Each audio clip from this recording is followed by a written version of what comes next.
Hello everyone, welcome back. आज हम लोग बात करने जा रहे हैं ऑपरेशनल डेटा स्टोर के बारे में, यानी कि ओडीएस।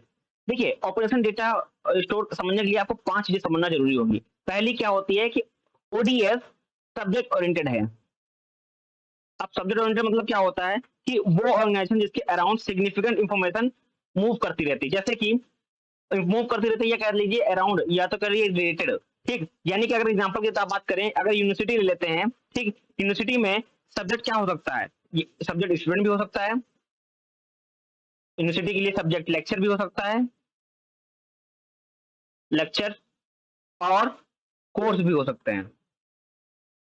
ठीक, अगर वहीं कंपनी के लिए बात कर ली जाए, यूजर, कंपनी के लिए यूजर सब्जेक्ट हो सकते हैं, सेल्स पर्सन सब्जेक्ट हो सकता है, और प्रोडक्ट कंपनी के लिए क्या हो सकता है? सब्जेक्ट। इसीलिए ओडीएस क्या है? एक सब्जेक्ट ओरिएंटेड है। सेकंड, ये फर्स्ट पॉइंट हो चुका। ठीक, ये फर्स्ट पॉइंट। सेकंड पॉइंट लेते हैं। ठीक, सेकंड पॉइंट, ओडीएस एक इंटीग्रेटेड है। इंटीग्रेटेड मतलब क्या होता है कि ये क्या है? ग्रुप ऑफ सब्जेक्ट ओरिएंटेड है। ग्रुप ऑफ कैसे? अगर एग्जांपल की तौर पे बात करें जाए कि एक कंपनी के मल्टीपल इंफॉर्मेशन हो सकती हैं। कंपनी एक, जैसे कि एक और कंपनी है, वहीं से सब मान लीजिए कंपनी है, यूजर, सेल्समैन, पर्सन, उसमें प्रोडक्ट है। एक कंपनी और हो सकती है कि वहां के जो वर्कर हैं, वहां के जो एम्प्लॉय हैं, वो चीज उसमें हो सकती है कि यानी कि दो कंपनी आपस में इंटीग्रेट है। ठीक, या कह लीजिए कि एक यूनिवर्सिटी है और उसी यूनिवर्सिटी का एक कॉलेज भी है, या कह लीजिए उसी यूनिवर्सिटी का एक और डिपार्टमेंट है, वो आपस में क्या है? इंटीग्रेटेड है। ठीक, तो क्या मतलब हो गया कि ओडीएस एक क्या है? इंटीग्रेटेड, यानी कि a group of subject oriented record. ठीक, इतना समझ में आएगा? पॉइंट नंबर थर्ड, ओडीएस क्या हो सकता है? एक करंट वैल्यू है। ओडीएस हमारा क्या है? करंट वैल्यू है। अब करंट वैल्यू से क्या रिलेटेड? मतलब देखिए, करंट वैल्यू से मतलब क्या है कि जो ओडीएस में जो डेटा स्टोर होता है, वो क्या होता है? डे टू डे होता है, स्टोर होता है, मतलब यानी कि रियल टाइम पे काम होता है। एक और वर्ड आप इस्तेमाल कर सकते हैं, डायनेमिक डेटा इस्तेमाल करता है। ये डायनेमिक डेटा या रियल टाइम डेटा पे काम करता है ओडीएस। ठीक, इसीलिए ये होता है करंट वैल्यू होता है। ओडीएस हमेशा करंट वैल्यू होता है। ओडीएस एक चीज याद रखना, ओडीएस हमेशा डायनेमिक डेटा या रियल टाइम डेटा पे काम करता है, हिस्टोरिकल डेटा पे काम नहीं करता है। हिस्टोरिकल डेटा पे काम नहीं करता है, ये चीज याद रखिएगा। इसीलिए इसको बोलते हैं ODS is a current valued. ठीक, नाउ पॉइंट नंबर 4, ओडीएस क्या है? एक वोलेटाइल है। अब वोलेटाइल का मतलब क्या हो गया? देखिए, वोलेटाइल का मतलब क्या हो गया कि इसमें जो डेटा होता है ओडीएस के अंदर, वो डेटा फ्रिक्वेंटली चेंज होता रहता है। हर कुछ सेकंड में चेंज हो सकता है डेटा, कुछ मिनट में चेंज हो सकता है डेटा, या कुछ दिन में चेंज हो सकता है, या सुबह डेटा कुछ और है, शाम को डेटा कुछ और है। ठीक, उसमें चेंजेस हो सकते हैं, फ्रिक्वेंटली चेंजेस होते हैं। इसीलिए ओडीएस क्या है? एक वोलेटाइल है। ठीक, यानी कि change as new data refreshes the ODS. ठीक, नाउ अब एक और चीज आ गई, जो लास्ट है वो होगा पॉइंट नंबर 5। पॉइंट नंबर 5 यानी कि ओडीएस क्या है? एक डिटेल्ड है, यानी कि ओवरऑल इंफॉर्मेशन होगा वो डिटेल में आपको पास होगी। सर्वर में जो डेटा स्टोर होगा ओडीएस के अंदर, वो हो गया क्या?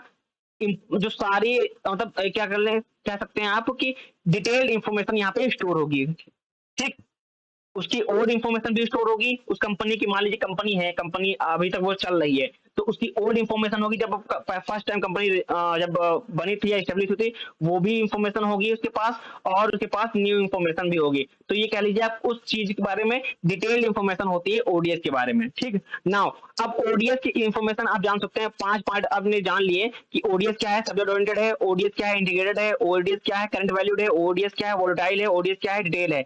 अब बात कर लेते हैं ओडीएस की डिजाइन एंड इंप्लीमेंटेशन के बारे में बात कर लेते हैं। ठीक, ये है ओडीएस का आर्किटेक्चर, डेटा स्टोर का आर्किटेक्चर। इसमें क्या होता है? देखिए, डेटा वेयर हाउस में जितने भी आप डायग्राम देखेंगे, वो किससे रिलेटेड है? डेटा वेयर हाउस आर्किटेक्चर से रिलेटेड है। अगर आपको डेटा वेयर हाउस आर्किटेक्चर और प्लस ईटीएल का कॉन्सेप्ट पता है, तो आपको डेटा वेयर हाउस समझ में आ जाएगा। ठीक, अब बात करते हैं ओडीएस के बारे में, ओडीएस आर्किटेक्चर के बारे में। ये जो पार्ट होता है, ये जो पार्ट आप देख रहे हैं, ये होता है डेटा एक्सट्रैक्शन का पार्ट, कि आप किस किस लोकेशन से डेटा हमारे पास आ रहा है, ये इसको बोलते हैं एक्सट्रैक्शन पार्ट बोलते हैं।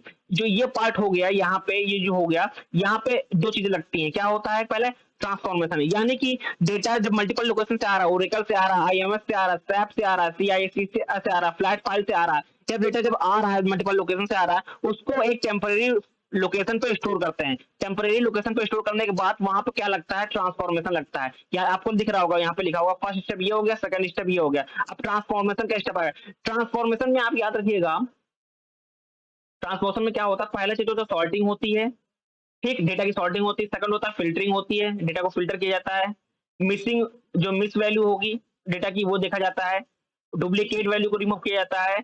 फिफ्थ क्या होता है, मल्टीपल एट्रीब्यूट से सिंगल एट्रीब्यूट में कन्वर्ट किए जाते हैं। या और कह सकते हैं आप 6 पॉइंट, सिंगल एट्रीब्यूट से मल्टीपल एट्रीब्यूट में कन्वर्ट भी होते हैं। ये सब चीज किसमें होती है, ट्रांसफॉर्मेशन पार्ट में होती है, यानी कि इस पार्ट में इसको किया जाता है। जब ये ट्रांसफॉर्मेशन पार्ट हो जाता है तो हमारे पास अब डेटा में क्या आ गया, एक यूजफुल डेटा हमारे पास आ गया, यूजफुल डेटा हमारे पास आ गया। यूजफुल डेटा को हम किस में लोड कर देते हैं, डेटा वेयर हाउस में, यानी कि ओडीएस में स्टोर कर सकते हैं। ओडीएस में हम लोग क्या करते हैं, स्टोर करते हैं, उसको बोलते हैं लोडिंग पार्ट। ठीक, लोडिंग पार्ट के बाद, ठीक, अब यहाँ पे टूल्स का इस्तेमाल किया जाता है। मल्टीपल टूल्स होते हैं जो कि हम लोग जो ओडीएस में डेटा स्टोर है उसको हम लोग इस्तेमाल कर सकते हैं, जैसे कि मैनेजमेंट रिपोर्ट बनाने में, वेब बेस्ड एप्लीकेशन का इस्तेमाल करने में, अदर एप्लीकेशन में इस्तेमाल कर सकते हैं। और ईटीएल क्या होता है, डेटा वेयर हाउस और डी मार्ट का भी इस्तेमाल करता है। डेटा वेयर हाउस आपको नहीं पता क्या होता है, लास्ट वीडियो में हमने बताया डेटा वेयर हाउस और डेटा मार्ट क्या होता है, ठीक, ये इस्तेमाल होता है। ठीक, इसमें आप चीज खाली एक चीज याद रखिएगा कि ईटीएल क्या होता है, ईटीएल का कॉन्सेप्ट पता होना चाहिए। ईटीएल का फुल फॉर्म होता है एक्सट्रैक्शन, ट्रांसफॉर्मेशन एंड लोडिंग। सबसे पहले मल्टीपल लोकेशन से डेटा को एक्सट्रैक्ट किया जाता है, फिर उसके बाद उसको एक टेम्परेरी लोकेशन पे स्टोर करते हैं।